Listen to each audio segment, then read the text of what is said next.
Hey everyone, hope you're doing well. I'm just going to pop a link in the chat for the audio movers ting. Okay, all right. And then you'll get my Ableton audio when we get there. Okay. All right, hope everyone's doing well. Here we go. Everyone's popping on. Lovely. All right. Yes, hope everyone's doing well. Hi. Week 10. Week 10 already. Oh, really? Bit dusty, maybe. Yeah, fair enough. Well, hopefully today doesn't give you too much strife. um, but yeah, I think it's a fun one today. But yes, before we begin, week 10, which means 4 lessons away from the assessment being completed and handed in. Yeah, just 4 lessons. If you haven't started, you should start now. If you are going to start next week or something, it's just going to be tough. Oh, Joel, cool. You're doing it yourself, weren't you, Joel? Because if you're doing it yourself, let me see the little list. Yeah, solo. Um, I'm your feedback guy, so I'll need to check it. If it's uploaded, then I'll check it and I'll send you feedback. Unless you got it from an external source, I don't know. But yeah, just let me know in the chat or something if feedback was done externally, or if it hasn't been done, I'll check it out and get you going. All right. Anyway, yeah. If you haven't started the assessment, please do. Okay. I know there's a little personnel issue. I think whoever was grouped up with Heather, I think that was just Celine. I saw Celine today in class, but I can't remember if she was with anyone else. But she's stuck in Germany with a pretty bad medical problem, so might change a couple of things. And I guess Chun and Ding, I hope you not met up, but obviously messaged each other and sussed out what you need to do, and as well as Marion, Joanna, and David. Marion, I see. Joanna there. David, I don't see. Well, Marion and Joanna, carry on. Yeah, I didn't see David last week too. So, yeah, exactly. So, if that kind of thing happens and you've emailed him and he hasn't written back, you can kind of presume that it's just the two of you, okay? But I'll message him too. It's good to have a bit of clarity. Yeah, go forth and synthesize. All right, straight into the content right now. Hope you are well. It's definitely a bit nippier today. Jesus Christ. I went to class on my motorbike thinking, I don't need a jacket. It's still sunny, still warm. Worst mistake. All right, today we're going to do a wavetable. Aha. Wavetable. All right. And right now you're looking at, I was going to say the granddad of wavetable synthesis, which is not accurate to say, but it is the granddad of wavetable plugins. It's also the sound of a lot of genres of music that we either still love or absolutely hate to this day. Who knows? Doesn't matter, subjective. So what is Wavetable? Why does it sound so techy? And why do we use it? All right. So first of all, yeah, let's close that. Here's the notes. So wavetable synthesis is a method of using wavetables. And what are wavetables? Wavetables are simpler than you think. Wavetables are essentially, if I grab Ableton, pull it across over here, Zoom in a bit, jeez. Even that's too small for me. 140, yeah. If we were to look at a wavetable instrument, just move that aside, yeah. Instruments, no instruments, wavetable. So, what we're looking at is is the oscillator section. Also, by the way, everyone, I am running on 2 hours sleep, so I'm gonna power through. But if I say a bit space cadet-y, blame it on my young Leo, 6-month-old. So here we're looking at these wave shapes, and what they essentially are. They're familiar, right? Look, sine wave, triangle, sawtooth, square, familiar, right? But what is essentially is happening is that these waveforms, yeah, it's not nice at all, add sleep apnea on them. I'm winning in life. What we're essentially looking at is actually a recording, yeah? So in reality, what we're looking at here is a linear audio file, yeah, and that audio file. Let's just look at you here, yeah. That audio file is yay long, and see how there's a sine wave there. It starts from sine wave. No, here. It's all in reverse. So sine wave, and right after that is the triangle, and right after that it goes to the saw and then the square. Ooh, is that some stuff? What's that? Sweet. All right, I'll check it out after class, Joel. Thank you. Sick. So yeah, we're actually looking at this thing we're looking at is actually a longer audio, specifically a wave file. Yeah, or like WAV. Yeah. So that's actually all in one file, right? What does it sound like? Well, let's start with this. Sound check, thumbs if you can hear it. Good. Yeah. So it's working. Yeah, cool. So sine, switch over here, triangle, sawtooth, square. Okay, well, that's a lot of latency. Okay.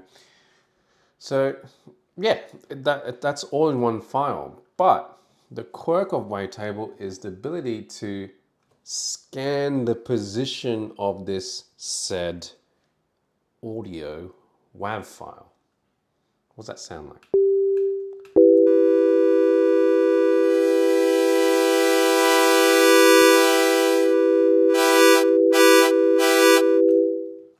So you can actually scan along that audio file. In wavetable terms, it's talking about being able to change the position of the wavetable.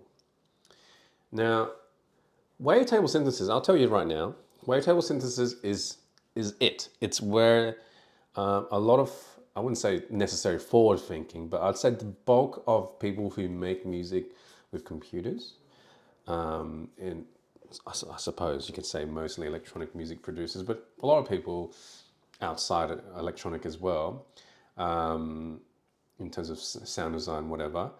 Wavetable synthesis is kind of like the de facto way of how most people make their music.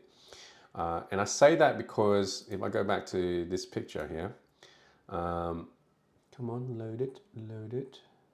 Massive, do your thing. Yeah. It's because it started from this particular plugin. This plugin by Native Instruments. Also, recently they changed their logo and it looks a bit like Kia. I don't know what the hell is going on with this company right now. I used to have lots of love for them, but they look a bit messy these days. And they bought Isotope and they bought all these other companies. It seems like every company is being bought up by another one. Who knows? Anyway, So this guy, this Massive, was a third-party plugin made by Native Instruments, and it is a Wavetable synth. I say it is because some people still use it.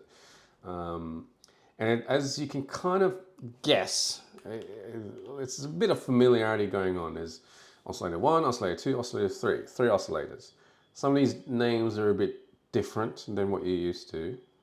And the hell is that, right? Modulation, okay, similar terms. Noise, okay, kind of know that. Feedback, we haven't really talked about it. Insert, frequency shifter. Okay, so we're talking about effects here, but there's effects here too. There's 2 filters, and what's that going on? Especially, what's this, right? So let me tell you now. Yeah, we're looking at the death of Moog. Really, seriously, I'm so worried about what's going on. And look at In Music buying Akai and Denon. Anyway, so one thing we need to get used to straight off the bat, and it's a good thing to get used to, is that 2 weeks ago we were using analog. Sorry, 2 plus 2. 4 weeks ago we were using analog. And analog synthesis uses a method of synthesis called subtractive synthesis. We've done this. Every time we've pulled out a sound, we got a raw waveform, it's like, ugh, and then we filter it, do stuff to it, filter envelopes in general, bit of modulation if you wanted to, and the sound, became musical, right? And Wavetable, thankfully, uses the same principle, method, which is subtractive. So first of all, despite some of this newer stuff we're reading, the workflow is the same. Thank Christ, right? Not only that, so subtractive is generally considered to be the easiest method to synthesize the sounds, right? But not only that, it is also distinctively modern, right? And also very digital sounding. It is a very digital synth. Case in point, when I talk about changing the position of the audio file, that should tell you straight away that, okay, this is not proper analog style oscillation. This is not when I hold a note, there's some sort of current generating this tone. It's essentially scanning the wavetable and just cycling that. So it's not necessarily the same behavior. That's why if I hold, let's go sawtooth.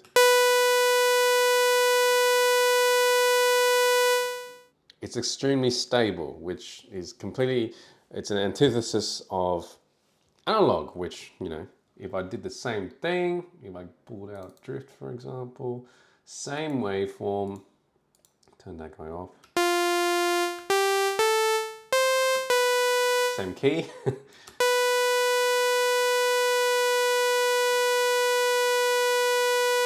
It's subtle, but you can hear like the pitch fluctuating a little bit. I am cranking the drift just to kind of emphasize the point, I must admit, but you can hear there's this, well, hopefully over audio movers now, there's a bit more action, a bit more variance going through with the analog model.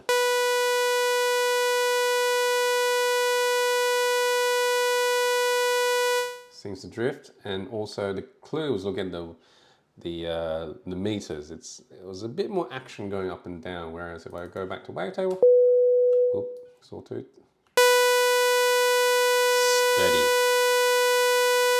steady and stale and boring and accurate, right? So it's digital, yeah, distinctive digital. But people use it. A lot of people use it, right? Actually, sound check. This might not work because first time I tried it worked, but second time it didn't work. If I play, who uses a lot of wavetable synthesis? These guys do for sure.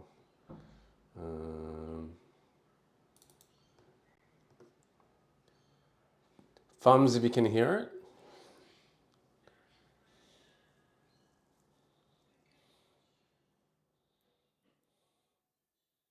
I'll just skip forward just to the bass sounds. Just listen to the bass sounds.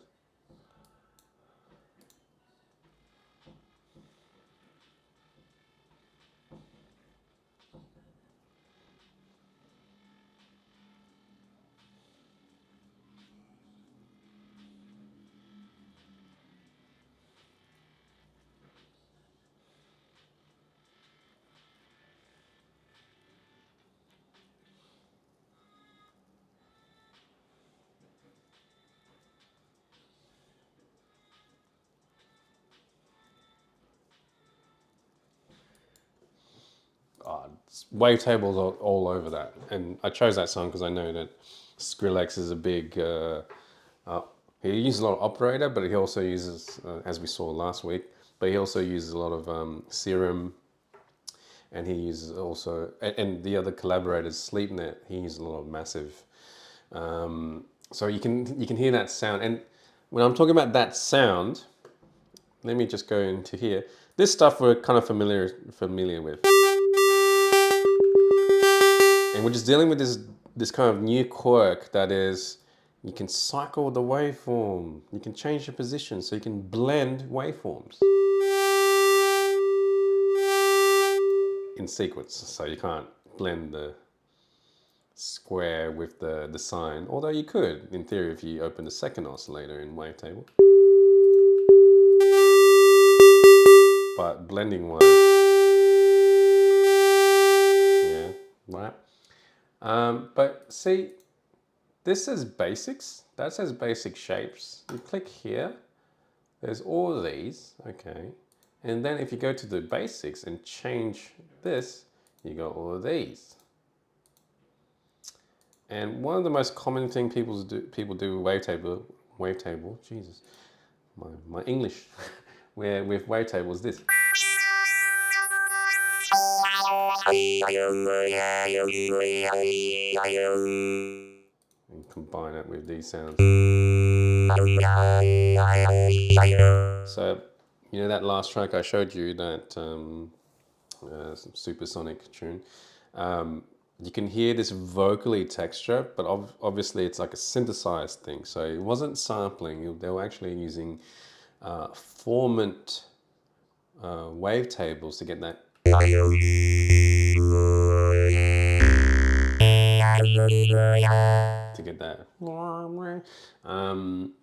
So that's kind of funky, right? And there's a lot of interesting waves here.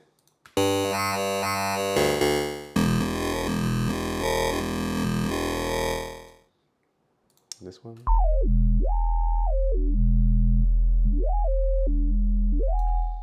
And this one. And this one. I like this vintage one. They recorded some classic synths. I'm not necessarily classic, because the first one's a modular model. That's a Braids dual saw. I recognize that anyway. The Juno 6 double saw. You can stack them up. You can choose another vintage one. Let's use the OB6, Oberheim OB6. Fantastic synth. D-tune. See that you got your D-tune still. You got semitone still. So you got your tuning.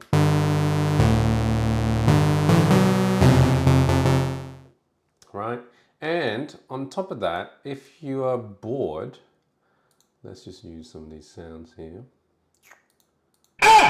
Oh, if you got WAV files in your computer, chuck it into Wavetable. What happens is that little audio, or long audio, will be converted into Wavetable.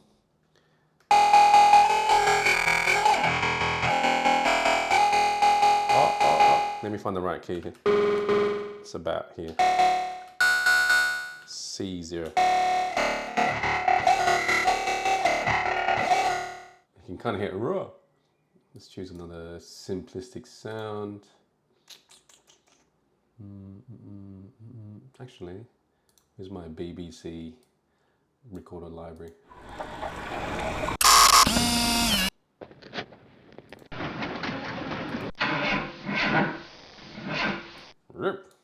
Right, chuck that in there.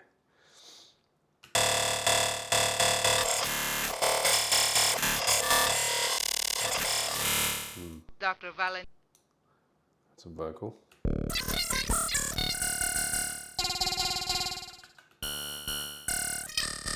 Dr. Valentine. Could be any sound really, like explosion. Oops. Doesn't like it. Huh. Okay. Maybe it's too low. Did I just lose it? Here you go. Hang on. Did I just lose my sound here? Yeah, I think I did. Oops. 1 second, guys. M4. Why did it do that? Okay. Right. Whoa, that worked. Let me chuck the explosion back in. I don't know why I did that. Sound card's been playing up. Or did I just do it again? Come on. Let's try that again. Weird. Now it's working. Anyway, you get the point. You can chuck audio into it, convert it to a wavetable, and make it into a synth thing. You can do that in a lot of wavetable instruments, but maybe not in the old days. So Massive had its heyday, and it's still active as Massive X, and it sounds great, but I think it's kind of missed the boat on its workflow kind of situation. Sound-wise, amazing, but some of the little quirks in it, I'm just not a fan of. I did have it for a while, but workflow-wise, not brilliant. Look-wise, it's pretty good looking for a synth, as far as plugins go. But yeah, just dumb quirks like not being able to manipulate the filter cutoff straight off the bat. You have to assign it to a macro and then control it from there. It's like 2 steps to do one thing when you back then you didn't have to. Doesn't make sense. But why people liked Massive back in the day is purely, I'd say purely because of the ability. If I can go back to the right picture. The ability to, first of all, use sounds that aren't analog waves, not typical sine, saw, square, triangle business. But actually, not only that, but also have the ability to draw your own LFO sequence. If I can find a picture, it will show you. Yeah, that's what's going on here. See this business here? All right. This is a bit of synth karaoke for you.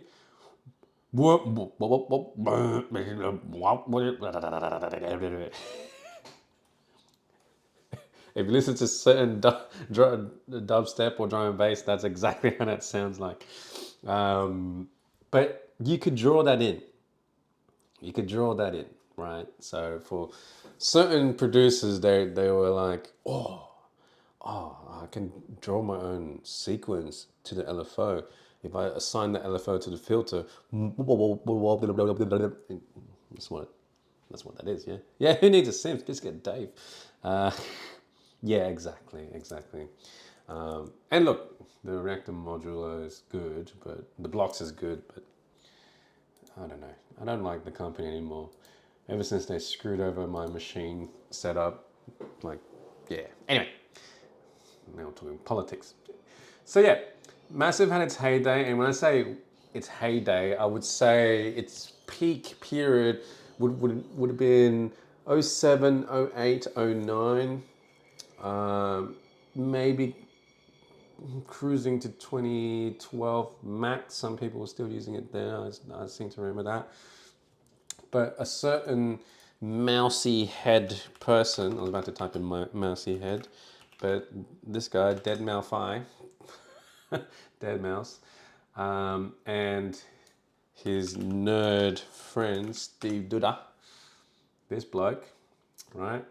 They came together to create Expo Records, right? And they changed the game a bit. I say a bit, I'm severely underselling it because a couple of tools they made changed the game a lot, to the point where other companies like Ableton included and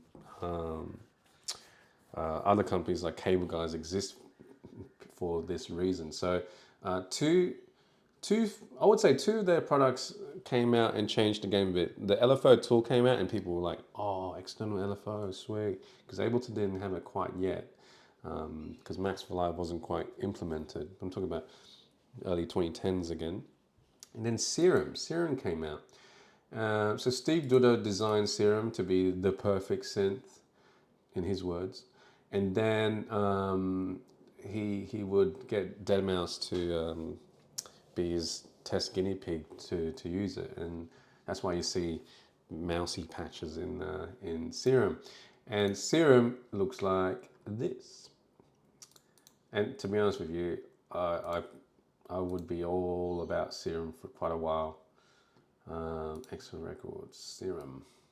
And mind you, the two devices I've been talking about, Massive X, now Serum, you gotta buy it. Beg, borrow, steal. You gotta get it. So it's third party.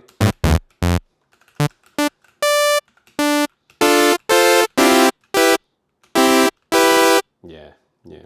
It's got a great modular setup, but why wouldn't you? When you got all that money, might as well buy gear, huh? So this is Serum. This came out, around 2012, 2011. Two oscillators, not three, two, but it's got a sub and a very interesting sample-based noise section. That's already a big deal. It's got all the wavetables as you expect. So you've got your basic shapes, which tells you, you got your normal waveforms. So that's where most people start, because most people are making versions of analog sounds. And there's something to be said about classic analog sounds. They work.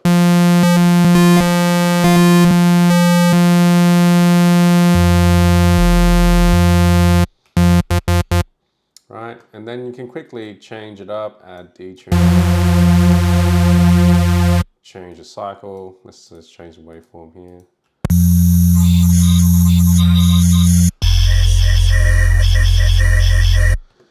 It's got a really good filter section.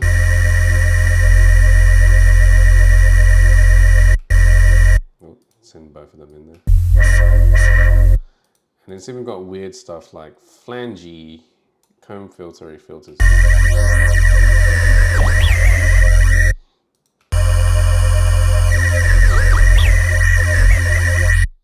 But more importantly, it's workflow. So unlike Massive, which you have to dive in a little bit, this Serum was actually pretty good synth to learn on, even though it's advanced wavetable kind of stuff. So what I mean by that is you have 3 assignable envelopes, 4 assignable LFOs. Okay. So in other words, if you want to get your basic amp envelope, you just go and drag this to where you want. So amplitude envelope is the overall sound. So in this case, I'll just chuck it on the oscillator levels.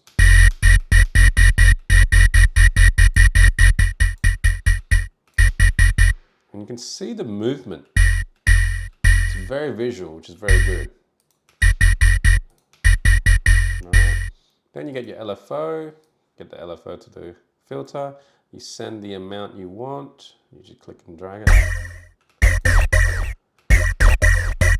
And if you don't like it, change it, draw it, change it. If you want a bit more complex, then you can add start points. Pull this over here and make it a bit more complex. So you can actually draw your own. You can even load ones if you want to just check things out. So like that one. Oh, that's interesting. interesting. What's another cool looking one?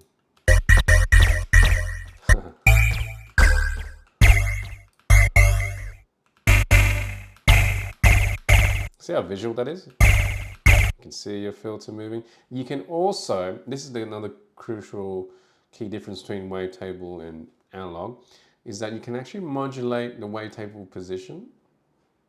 So you can actually get it to move that. Let's use a more smooth one. So I can send this to my wavetable and let's do it smooth. So I'll go, where am I going here? Basic, let's do sine. And let's do that to, see how one destination can be easily assigned to multiple? Okay, this one's moving too fast. Ooh. Sounds like clipping. Not quite what I wanted. Okay. And you can see quickly, one note press, I'm just pressing it once, can do something quite complex, which is why people like this. I feel like I need another filter. And the other big thing about Serum is that you have a very good effects section. So I can quickly add a lot of flavor, blah, blah, blah, blah, blah, blah, blah. At this point, I'm gonna cap it there because you get it. This thing is cool, but I don't want to spend money, which is fair enough.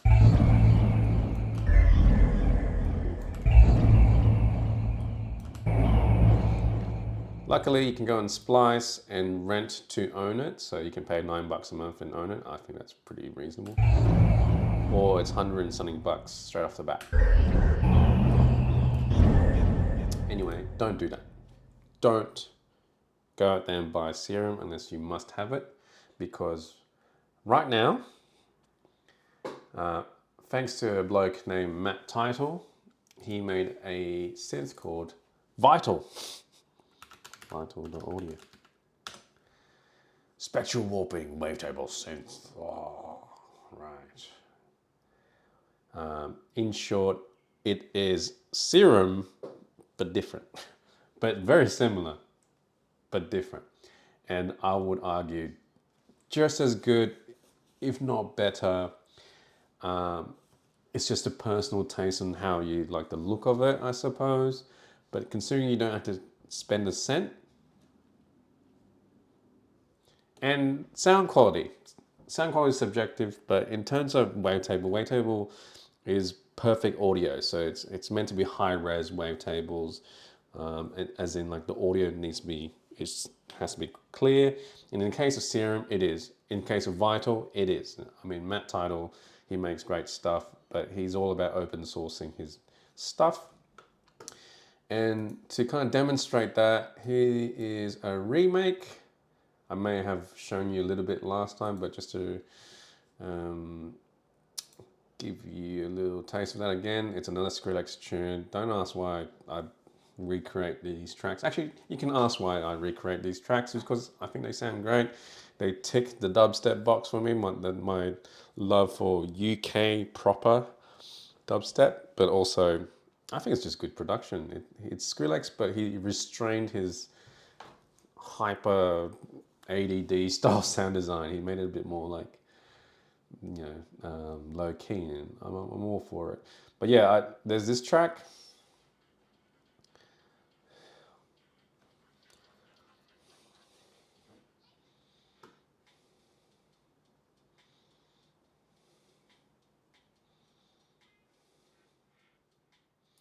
Yada yada, and here's my version. I got in the dark with no fear. The liquor and the money in my bank account clear.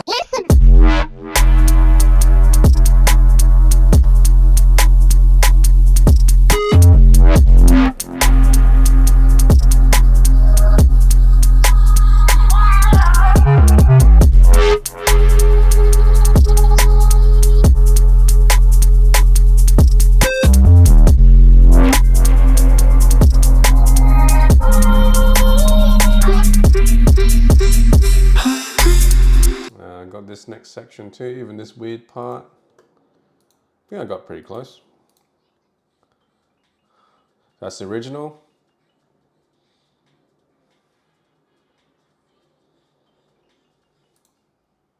That was like, ooh, what sound is that? So I tried to figure it out.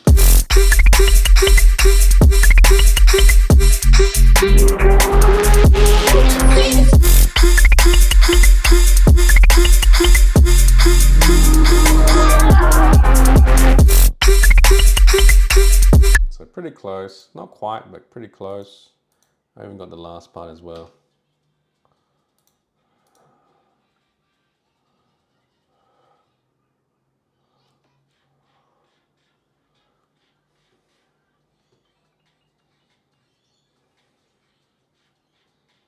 So I made my attempt at that.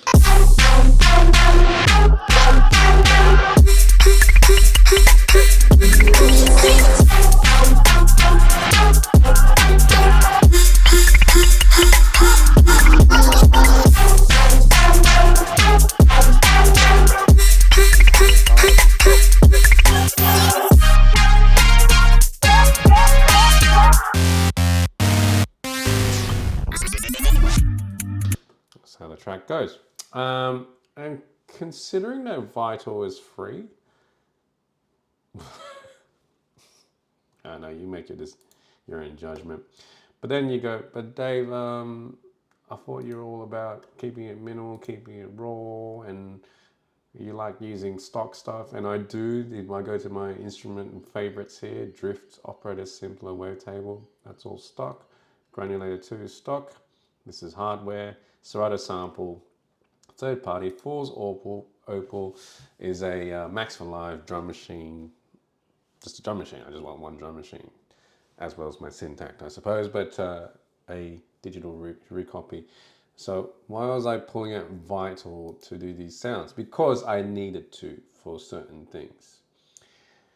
When you dive into Wavetable synthesis, and you start using the different versions of different plugins, you realize that not all of them are the same, and you can blame Serum for this, because Serum, on paper, if you're not trying to get proper analog, warm, lush tone, Serum on paper and now Vital on paper are near perfect as plugins. Yes, there's others like Pigments, you can throw that in there. You can also throw in Phase Plant as well. Good shouts as well. I think they're great, but they start getting a bit ridiculous. It's like, okay, all right, this plugin does everything now. Probably a bit too much. I like the slight restraint that Serum and Vital offer. They market themselves as Wavetable. They just have little tricks. Like, for example, one is this. Let's go to basic shapes, two sine waves. The last time we've seen two sine waves was last week at Operator, FM, right? So why people like using Serum and Vital and these sort of devices is that, hang on, what's this? I can FM? Huh? So I can get one oscillator and FM another oscillator, just like an FM synthesizer. Huh, what does that mean?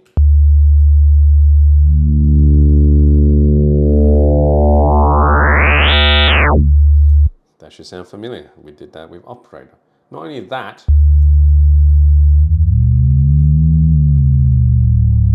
that's the coarse tuning that we've been dealing with. So let's go to 2.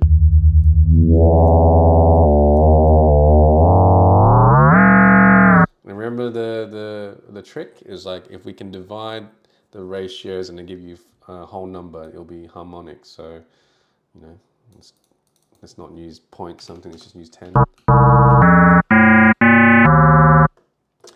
And then there's fine tuning for the detuning,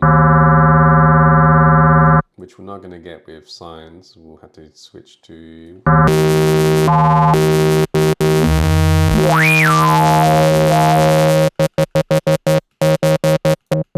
But then we get the benefit of subtractive synthesis by filtering it. And then we got all the other tricks, like adding unison to each voice.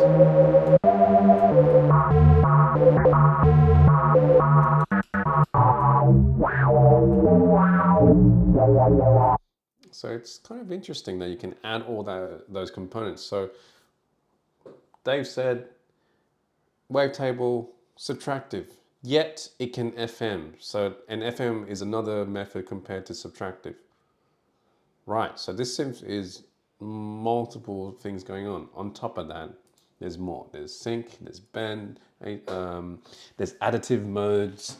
And we haven't talked about sync, that's coming up soon. There's pulse width modulation. So yes, you can change the pulse width. But that waveform isn't a pulse, it's not a square. So why can you do that? Yes, because even though pulse width modulation is unique to pulses and squares, as we talked about in analog, in Wavetable, they don't give AF. There's pulse width modulation means different width of the waveform. They said, what happens if you can do that for any waveform? Sweet.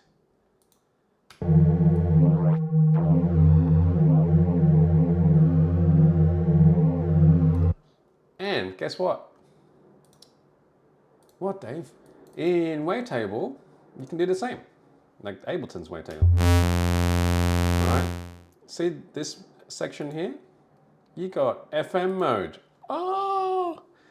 Unfortunately, it's not as good as Vital and Serum. You can't FM another oscillator. You can only FM itself. It's not as good. So that's why I think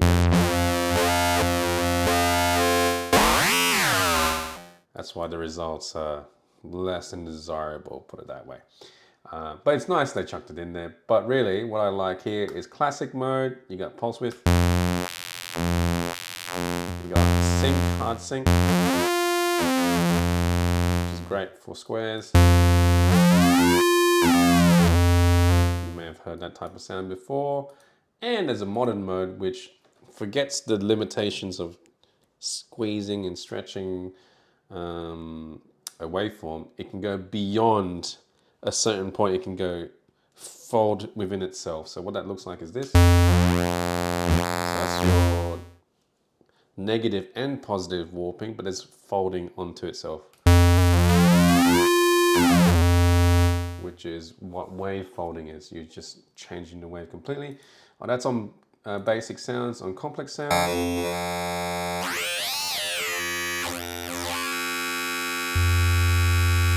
some heaviness. Right. And what I like about Wavetable is that there's an overall chorus mode. There's your two filters with the typical suspects. With the filter drive, which sounds well nice.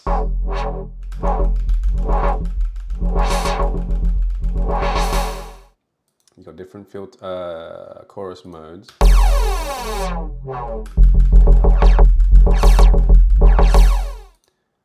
Position spread. By the way, I know I'm doing just bass sounds. I'm sorry, but you know, they're the ones that most people go, oh, cool. Let's do something a bit more nice. Let's do vintage.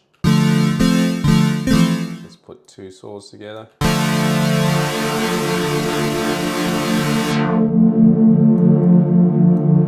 And having the dual filters is nice because you can run them in series by default, which means that you can high pass as well as low pass. Cleaning up your sound. Add your reverb. There's no reverb there. There's no need for chorusing now because it's built in, but whack on a verb. Nice. So say it's fully capable at doing like more analog-y tones, yeah. Yeah, we're clocking in at about 80 Ks. It's a bit ridiculous. It's all right, Brad. Just stay safe. Yeah, so you get real classic sounds. But hack one of today if you're looking to make analog type of sounds with Wavetable, of course you can, but you hit this point where it sounds kind of fake because the lack of oscillating movement and that pitch variance, it'll sound kind of like cold and lifeless. So there's two ways about it.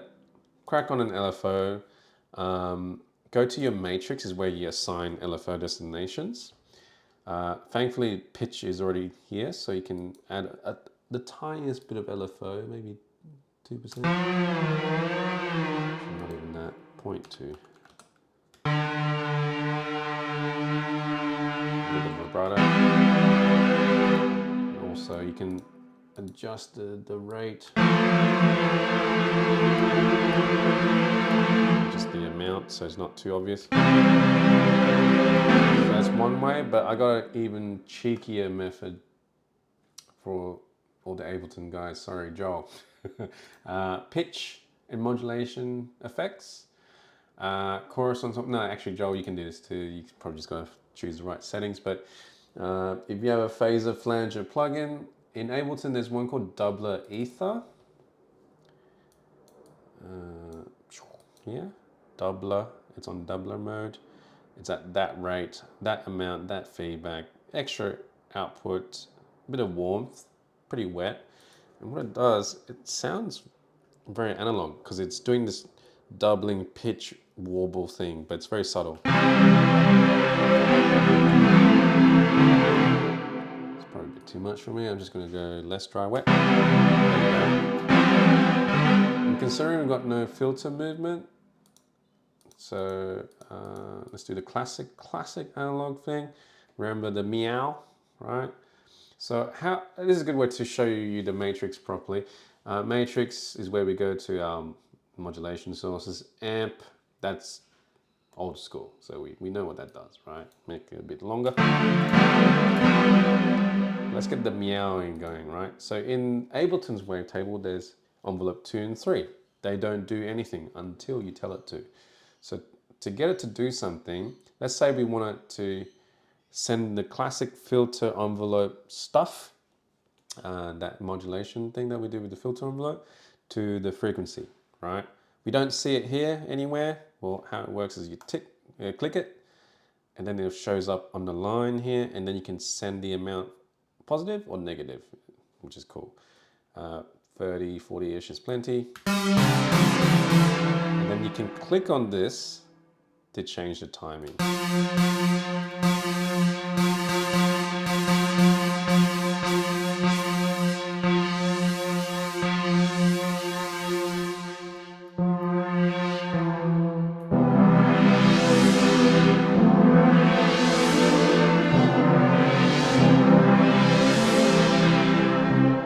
So yeah, we've gone a bit more analog. It's possible. It's just that Wavetable is very adept at making anything that sounds horribly digital or blatantly digital, or it gives you a lot of interesting movement and modulation tools to make a somewhat legit analog tone.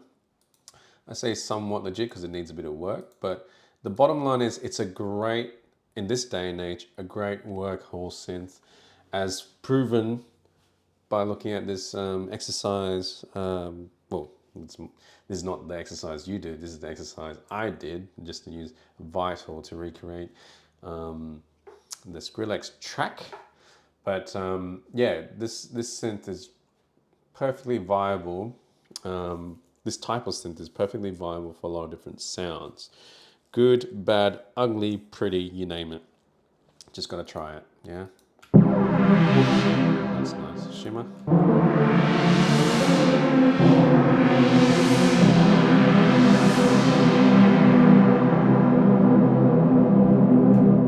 Yeah. Before we go too far, don't forget our classics. So the ability to change the filter type, typical typical suspects.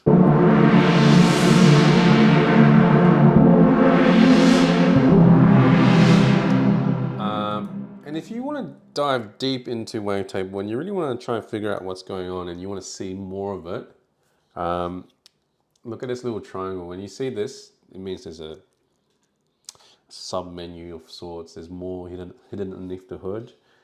My eyelashes are attacking me. You click here, and then you drag this guy out. Actually, minimize it. Pull this guy up all the way. You're looking at the full-blooded wavetable. Yeah, full-blooded, as in you can see everything.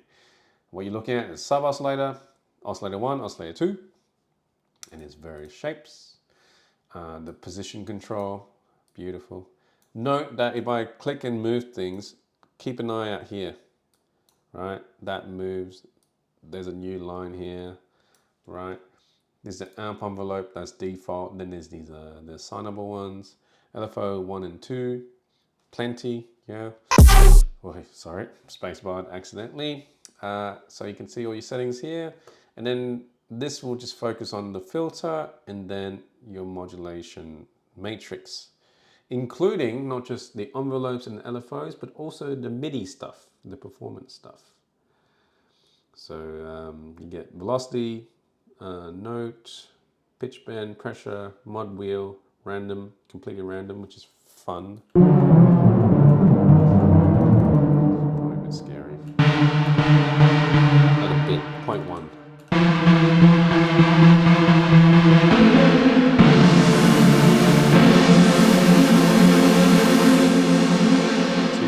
Too driving.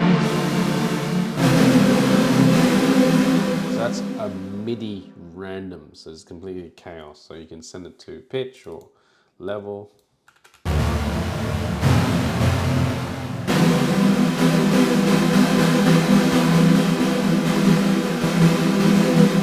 Quite a bit of movement. It's meant to, yeah, it's essentially to add a bit of like human mistake, you know. Note, pitch bend, and slide. The last two MPE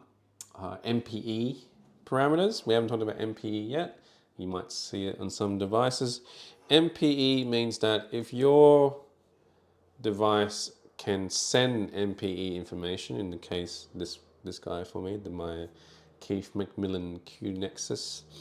There's a lot on the market. There's the Rolly Seaboard, there's the Push 3, there's the new Osmos. There's a lot of keyboards that can do it now. Or I shouldn't say keyboards, but a lot of new controls that send an MPE. And you know, I probably don't have it set up because I don't always use it. Make sure it's talking. MPE on, MPE on, MPE on. Right. So here, let's just say apply pitch bend and slide. Turn on my tilt. Takes a moment to kick in.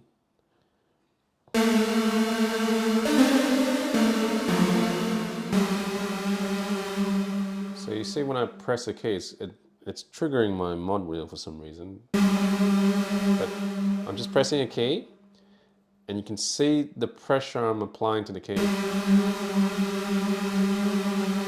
just doing this.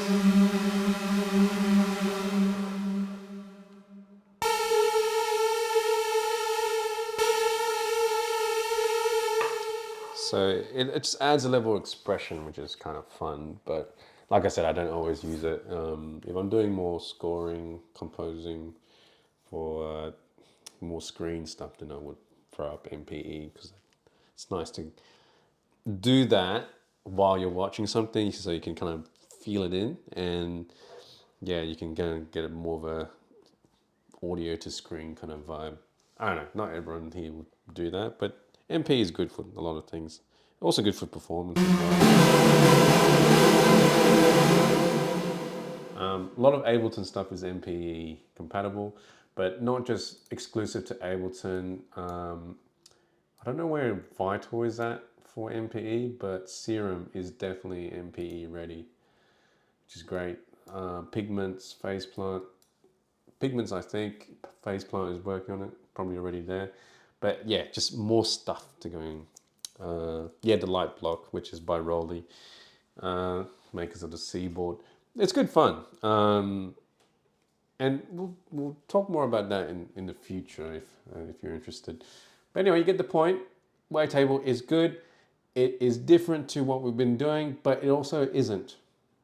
It can sound different to what we've been doing, but the workflow is familiar. Main differences: it's digital instead of analog. It's got more underneath the hood, whether you're using Ableton Wavetable. In my classes, obviously Ableton centric. So, you know, I'd like you to use Wavetable, but I also highly recommend Vital. As you can hear, Vital is high quality, does the job, right?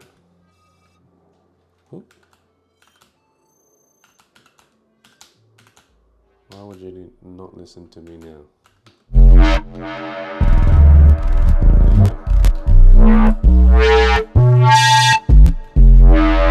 There we go. So what's going on, just so you know, if you are interested in Vital and why I use Vital, I got my sine wave. That's typical, using a basic sine wave, but I'm using it in an FM configuration. So I'm using that to modulate another sine wave, which in series, this is actually going to another FM source. And this is why I can't use it for I can't use Wavetable to make the same sound. I'm using the white noise to act as an FM source. It just doesn't seem to be doing much, right? But it's actually causing a feedback.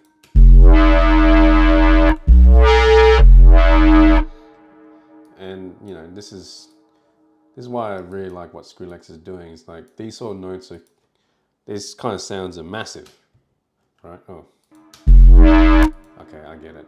There is I forgot I had a master thing going on, or master something sidechain gain. Yep. This might seem odd, but I'm doing a manual sidechain. Yeah.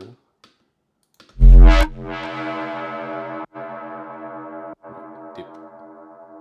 Dip. Dip. Cut. Yeah. You can see it now, right? But yeah, these sounds, they're massive, whatever, but they had their time and place, which is why I like what he's doing. Rumble. So the rumble's pretty fun. 2 sounds, 2 vitals.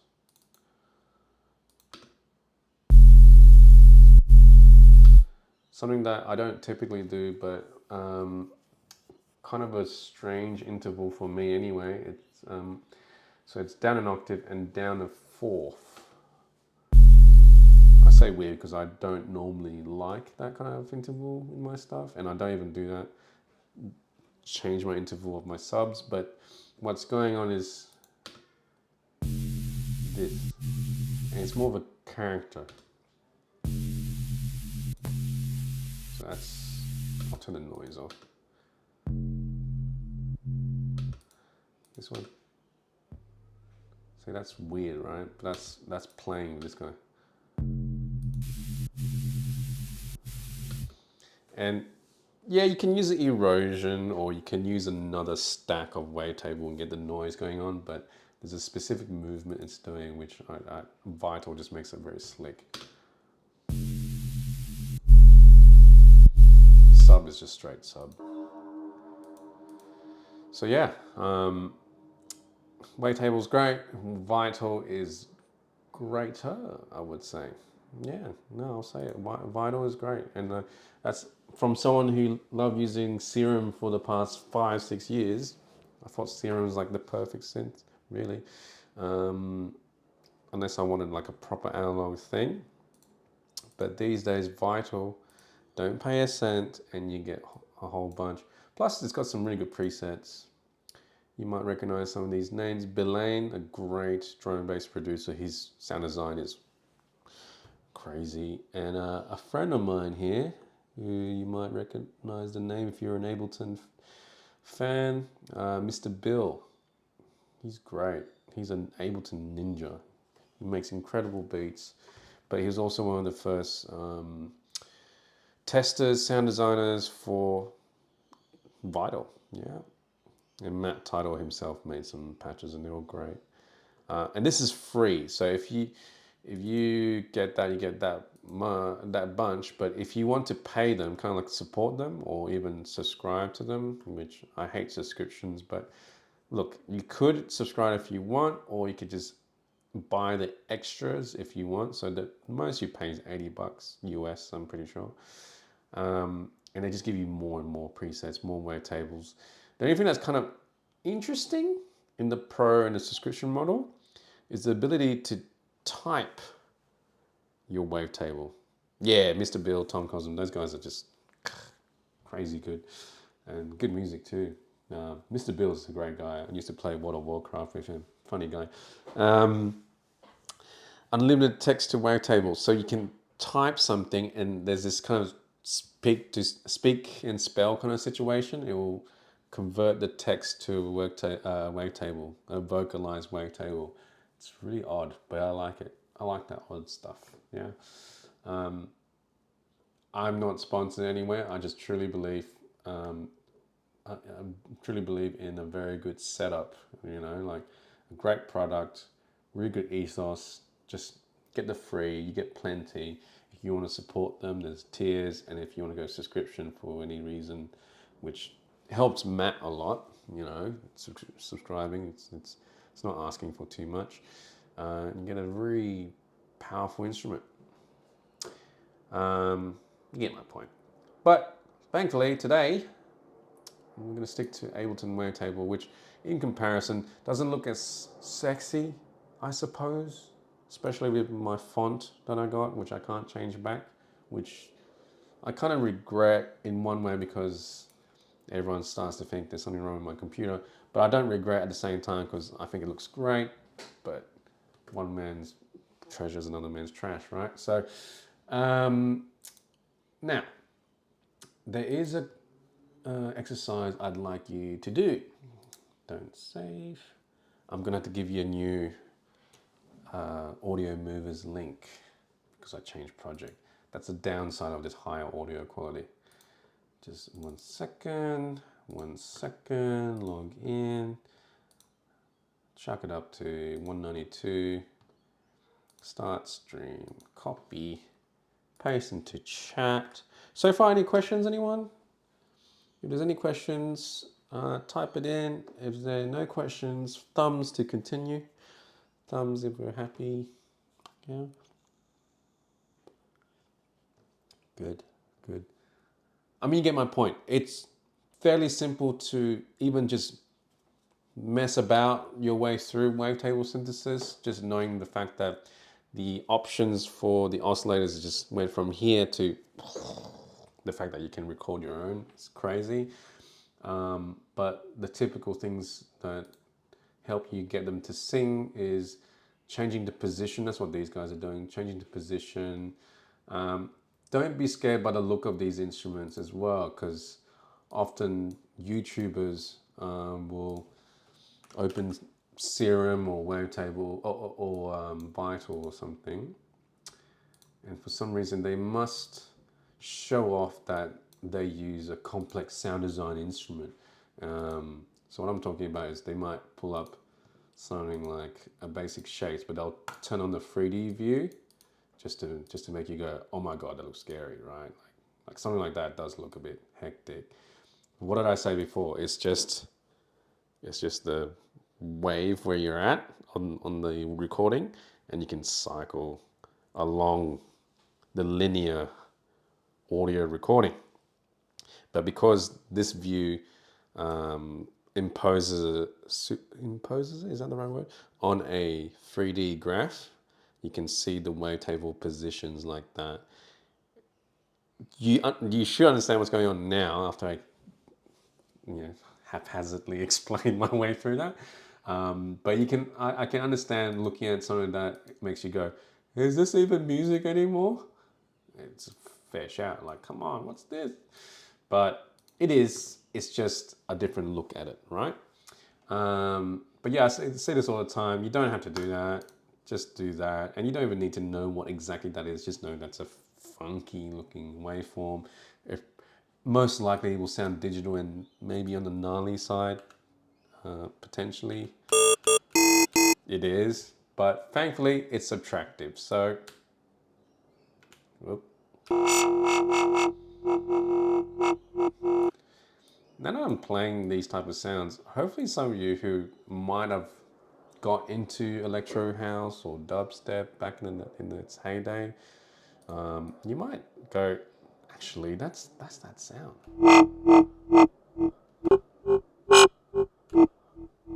Add a bit of distortion, add a bit of sub. You're halfway there.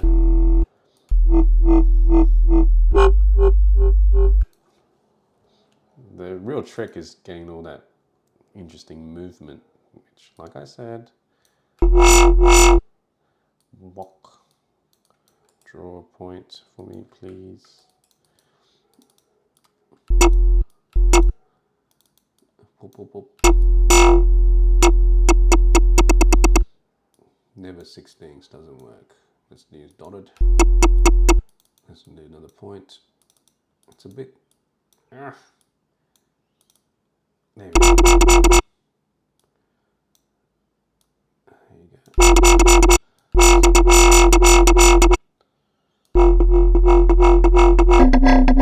You know, that's that sort of stuff.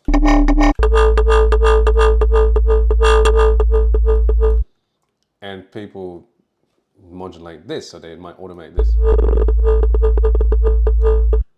And it sounds super complex, but all I'm doing is, you can see it.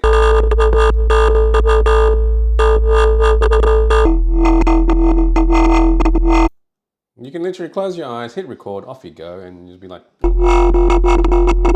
up with something half decent.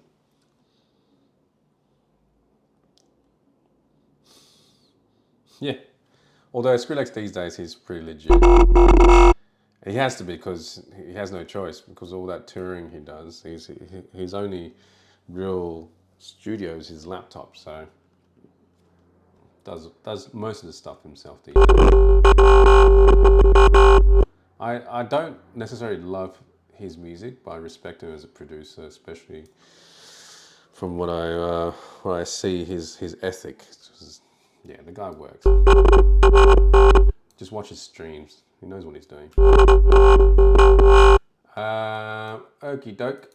You get it. You get the gist.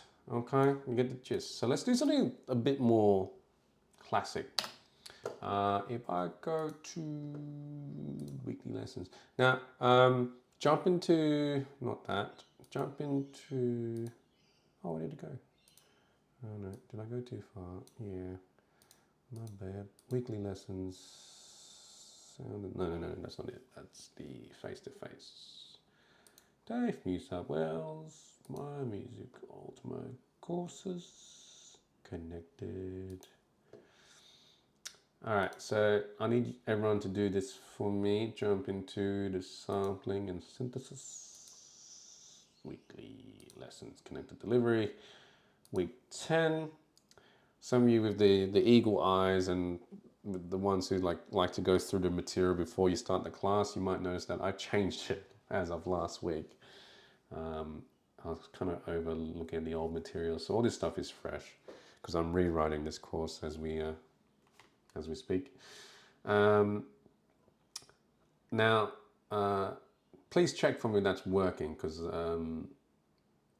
I can't remember the point when I was lazy and I copied my material I made in the face-to-face class Moodle and then chucked it into here, or did I upload each individual screenshot again? So tell me if it's working. Okay. And it should be a bunch of blocks like this, which looks a bit hectic, but it isn't. The first chunky bit is about what I was just talking about. And really, look, that's it. It's Wavetable, right? Made by a bloke named Wolfgang Palm. I have to mention Waldorf, of course, and PPG, all the classic Waldorf instruments, German, very German. And yeah, Wavetable was, what's the word? Adopted by musicians like Thomas Dolby, legend, of course, and whatnot. They got really deep into wavetable sounds, yeah. But I'm not going to give you the history. You get the point. had its time. It uses a different method, kind of, but it uses a classic technique of subtractive. Points here generates unique sounds, which results in a completely new complex waveform, especially when it's in the combination of two oscillators, as we've seen and heard. 2 or 3, it doesn't matter. Like FM, it is digital, but as it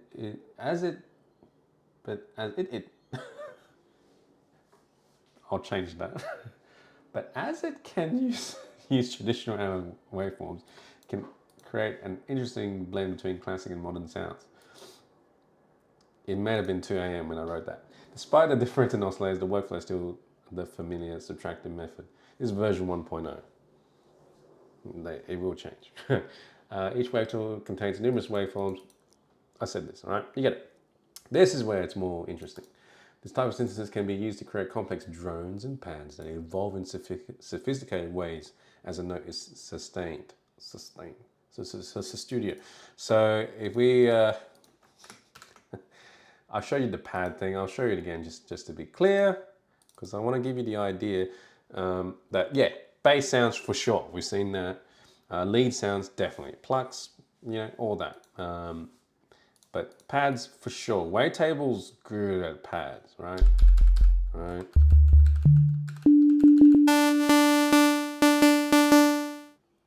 Just by virtue of that oscillator position situation.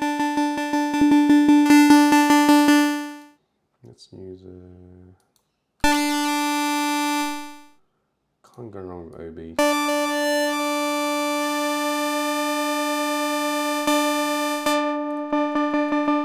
Classic moves, yeah, filter envelope. I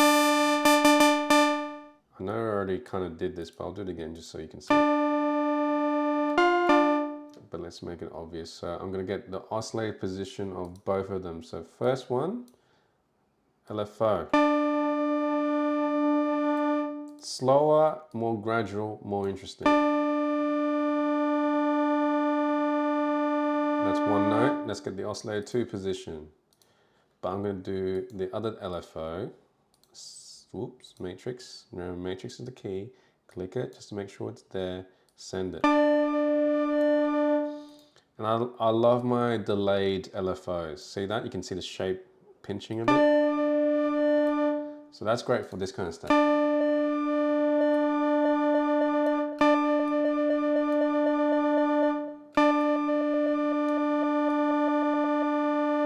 Whoops.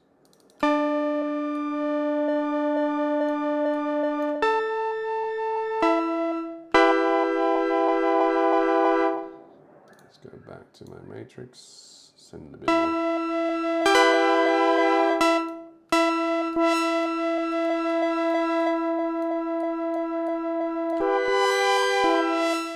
So yeah, classic chorusing. Might make that a bit slow. So that's such a good starting point, because then a bit of reverb, a bit of delay. It's just good stuff. A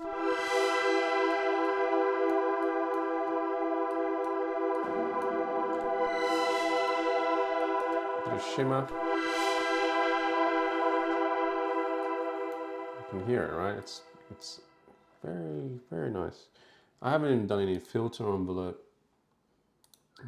Sorry, filter LFO. Here's the crazy thing. One LFO can go to the filter, but the second one can go there too.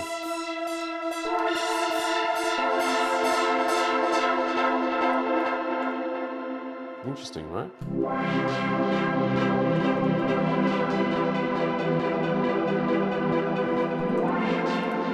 In LFO, see these settings, you can modulate them, so you can automate them, I should say.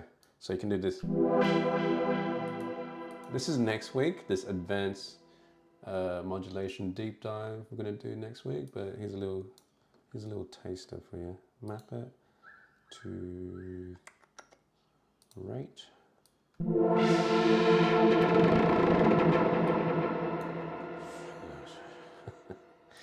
Hang on, control the range.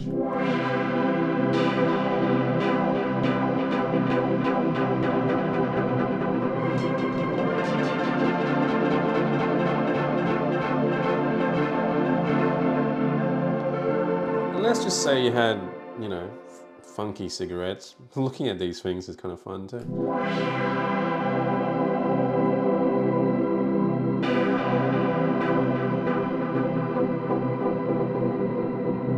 It's just holding a chord. Yeah, it's great, good stuff. So Wavetable's great for anything, but it really, because of that digital control, yeah, nasty bass, not even nasty, but like contemporary sounding bass sounds, as well as really interesting pads. Really good. Anyway, so we got 6:50, class ends at 7:30. What we're going to do for the rest of the class is this. You're going to attempt to follow along from this point onwards. Week 10 exercise. We're going to recreate a certain track by Over Mono. This is my recreation, of course. Download the folder. It's just audio and MIDI.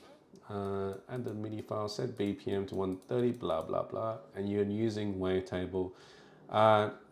Joel, if you could, because I remember you used that one in PreSonus.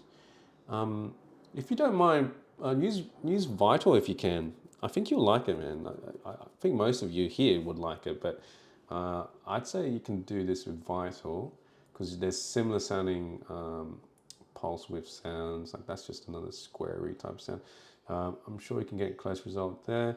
And in terms of effects processing, an amp distortion kind of blues guitar, a blues amp kind of vibe, reverb, EQ, everything else is pretty pan door, yeah. So Joel, do your best with this. The last part, I'm pulling out operator again because this is an optional bonus. It's a way to recap your FM knowledge. That might be a bit harder for you, Joel, but everyone else, it's a chance to recap your or review your operator sound. It's a simple sound. What we're aiming for is this. Anyone? I don't know if anyone here knows Over Mono, but they're kind of like a ravey, techno, breaksy kind of crew. Love them. So that's the tune with the vocal sample. You're making the bass and the pads.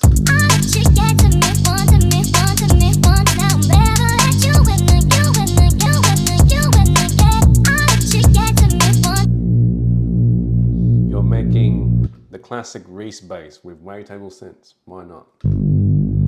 I mentioned Reese a few times. That's a Reese bass. For those who don't know what Reese is, it's a Kevin Saunderson side project back in the, I'd say, late 80s, early 90s. I think it'll be early 90s at that point when he made that tune, but there's a tune called Reese, and it uses the bass, that kind of sound. And the Reese bass, what it sounds like is it's got two oscillators and it seems to kind of move and modulate, but there's no LFO going on. It's essentially the sound of oscillators moving at their own rates. If I open the filter a bit here.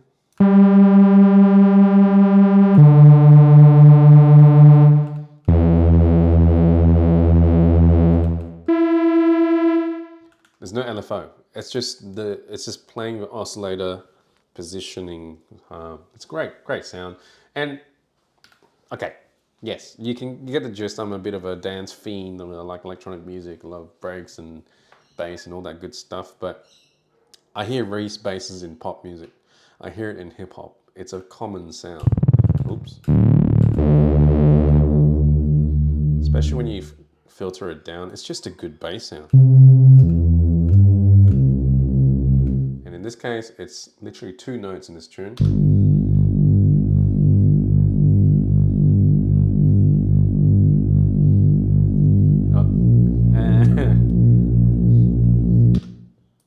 I think I got pretty close. Over Mono.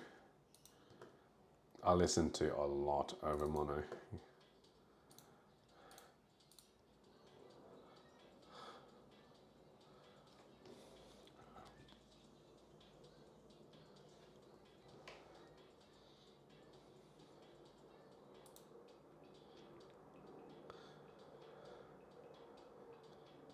All right, so there's the where we're at here.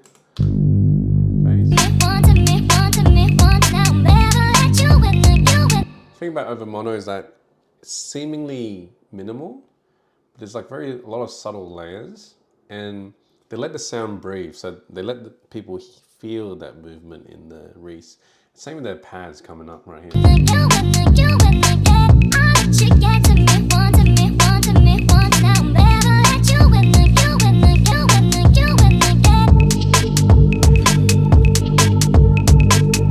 I'm going to get you to do a bit of LFO work with the pads.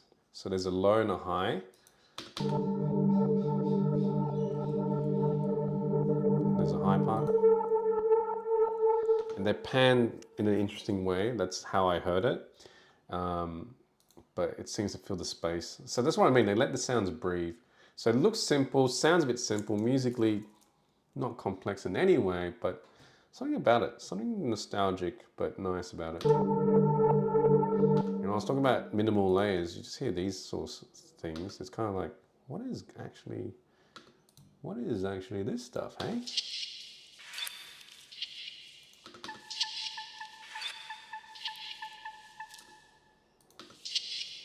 But they just add something.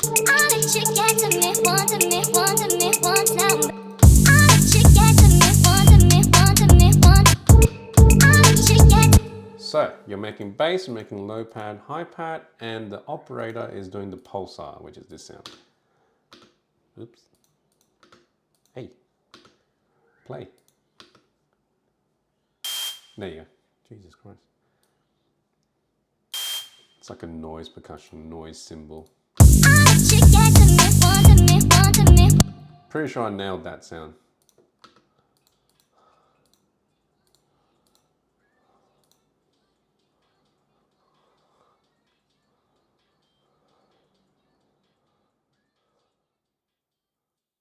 Yeah, so that's FM. I'm pretty certain they're FM. These guys use Ableton as well.